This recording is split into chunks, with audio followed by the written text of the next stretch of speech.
vánoční a poslední horoskopy pro rok 2015 a já o nich zdravím i raky. Mám pro ně dobrý zprávy, hnedka začnu těma dobrejma, protože vlastně ten prosinec by měl ráčkům odstartovat takovým jakoby příjemným obdobím, který bude bohatý jednak na výkon, energii, ale i na dobrý zprávy, dobrou zpětnou vazbu. Radši by se měli dočkat spíš příjemných zpráv ze všech možných oblastí, tedy pokud máte co řešit v práci, řešte to, víceméně by to mělo dobře dopadnout, ale i po rovině vztahový by to mělo být pro raky takový období sice citlivý, ale víceméně pozitivní, čili tenhle ten týden zhruba od toho teďka 6. až do 10.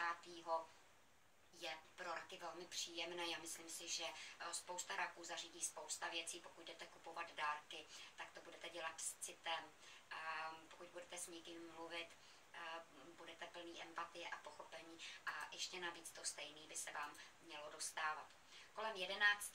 toho tak trošku nechte, je to docela nepříjemný aspekt, je tam novoluní, který není úplně ready, je ve Střelci a víceméně u těch raků by to mohlo být o tom, že budete spíš, tak jak to bylo emočně vyrovnaný a přívětivý, tak najednou byste mohli být takový ubékaný jednoduše. A taky byste mohli ne úplně realisticky hodnotit to, co druhý člověk vám říká. Tedy někdo něco řekne, vy přefiltrujete něco jiného a vlastně si z toho uděláte, že to myslel špatně a tak podobně. Hele, je to pár hodin, 48 hodin, to vydržíme. Protože hnedka vlastně 13. Vlastně je to období, který zůstává jakoby citlivý, ale protože se k tomu přidávají dobrý aspekty a dobrý planety a zesílil tam vlastně Neptun, tak to radši vlastně vnímání se otočí spíš vůči druhým, to znamená to, co jde ode mě k ním a v zásadě byste měli být naopak velmi citliví vůči druhým lidem a taky to na sebe bere podobu takového jakoby tvořivého modelu. A rak je od jak živa tvořivé, je to Luna a Luna je tady od fantazie, od obrazotvornosti, umět si představit věci, budete neskutečně tvůrčí. Nedivila bych se, kdyby spousta raků od 13.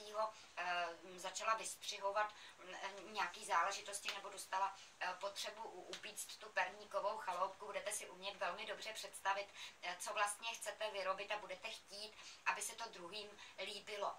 Budete si umět představit, co by se druhému člověku líbilo, čili i doba dobrá na nakupování dárků v případě raků, tedy ono v případě všech. Na to vlastně navazuje hnedka další období, a vidíte, jak jsem pozitivní, který nastane od 15.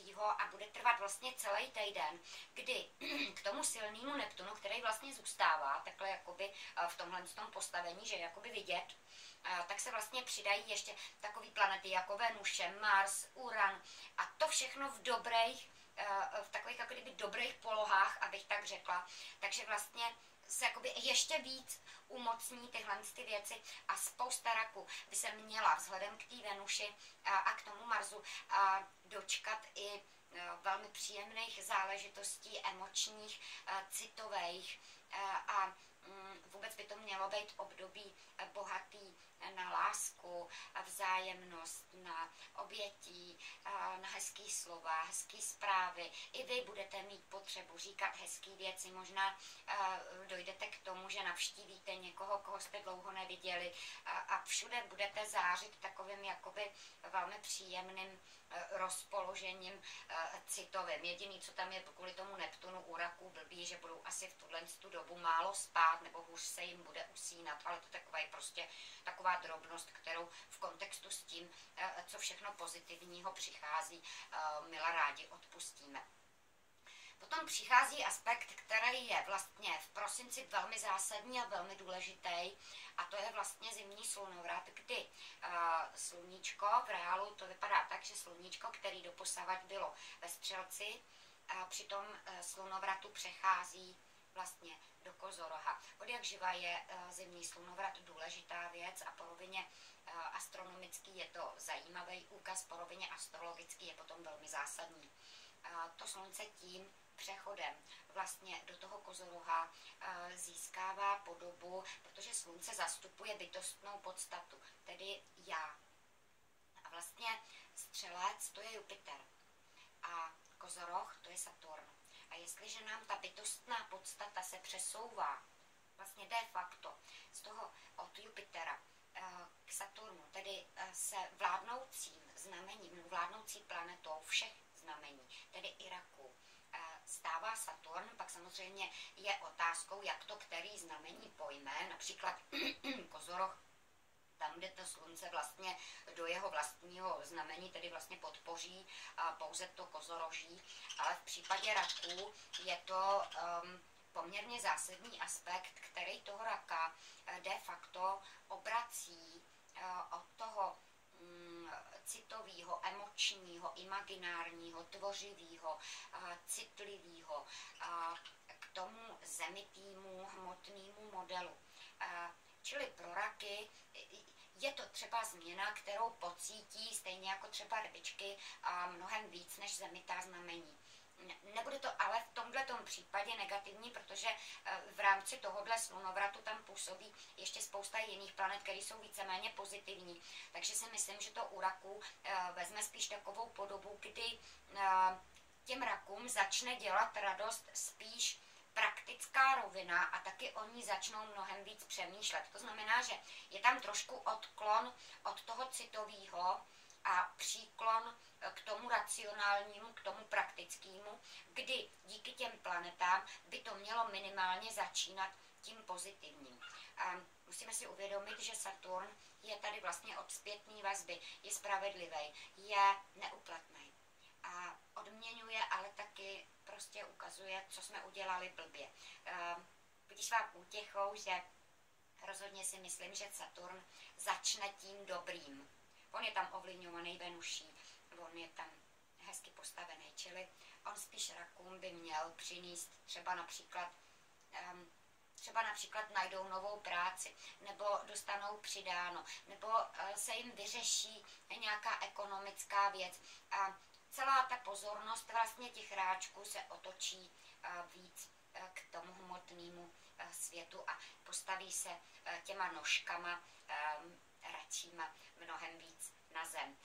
Do určité míry může být rak od tohoto období přímější, než byl. To znamená, nebude tolik hledat slova a bude říkat mnohem víc věcí, tak, jak skutečně jsou, jak je vidí, jak jsou reálně, stejně tak, jako tu realitu ten rak mnohem lepší uvidí. Tedy je tam odklon od toho snového a příklon k tomu, skutečně jak ta realita v té hrubé podobě vypadá, protože Saturn o tom je. 23. nám nastává hezký období a bude krásný i pro raky, protože ty planety se prostě rozhodly, že nám udělají hezký Vánoce.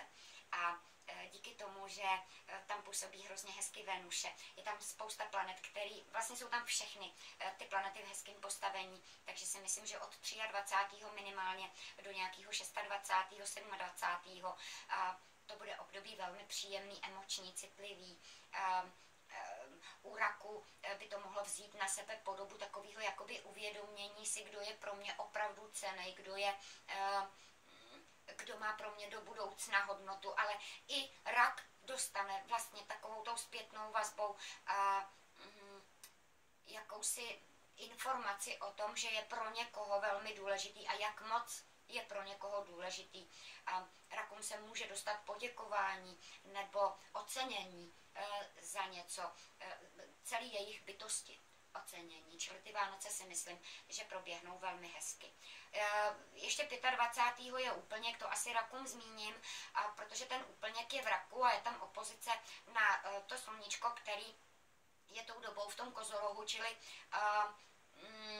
u raku by to mohlo vzít na sebe podobu takového jako Ježišmarja, já jsem utratil moc peněz a Ježišmarja, teďka já nebudu mít v lednu co jíst. Zas takový drama to není, je tam trošičku ten nesoulad mezi tím emočním, tou touhou prostě být citlivý a tou realitou, která je velmi hmotná. Nebude to žádný drama, jako pokud v nejhorším případě se vám třeba porouchá auto, který jste si namysleli, že bude ještě nějakou dobu fungovat, protože byste třeba považovali za vážnej, tak jako by takovouhle podobu. Nic, žádný drama. Mnohem komplikovanější je období, který nastává potom, a to je od 28. prosince, kdy to je vlastně jediný, když pominu toho 11., který je vlastně, to je otázka pár hodin, tak to je jediný komplikovaný, takový jediný komplikovaný období vlastně v tom prosinci, kdy ty planety jsou náročný. Nebo vůbec ta energie, to prostředí tam nahoře je doslova a do písmene výbušný. Tedy po rovině společenský s tím nic neuděláme, to hold je prostě o teple, o náhlých zvratech, o věcech, které jsou nečekaný a kde se příliš prosazuje zájem menší skupiny nad zájem třeba celospolečenský. Tam to neohlídáme. Ale po rovině jednotlivců si to ohlídat můžeme. Tedy radím od 28. všeho se pustit, nehodnotit, nehroutit se. To, co se k vám bude dostávat, nutně nemusí být to, co jste právě přefiltrovali, a nereagujte. Protože je to takový jakoby zhuštěný model toho 11. Jo? Někdo něco poví nebo udělá a rak bude mít pocit, že na to musí okamžitě nějakým způsobem zareagovat a ta reakce by mohla být víc rychlá než promyšlená nebo racionální či realistická. Přežijeme to rozhodně ano. Po rovině zdravotní by si měli ráčci dávat pozor na záležitosti kolem očí a kolem sluchu, tedy nechte si vyšetřit oči, nečumte do prskavek nějak jakoby hodně zblízka a pokud dostanete ten měsíc zánět středního ucha, tak to bude maximum, co se vám mohlo stát, protože víceméně je vyjma takových těch aspektů, který jsou spíš nervově náročný, je pro raky a prosinec docela přivětivý.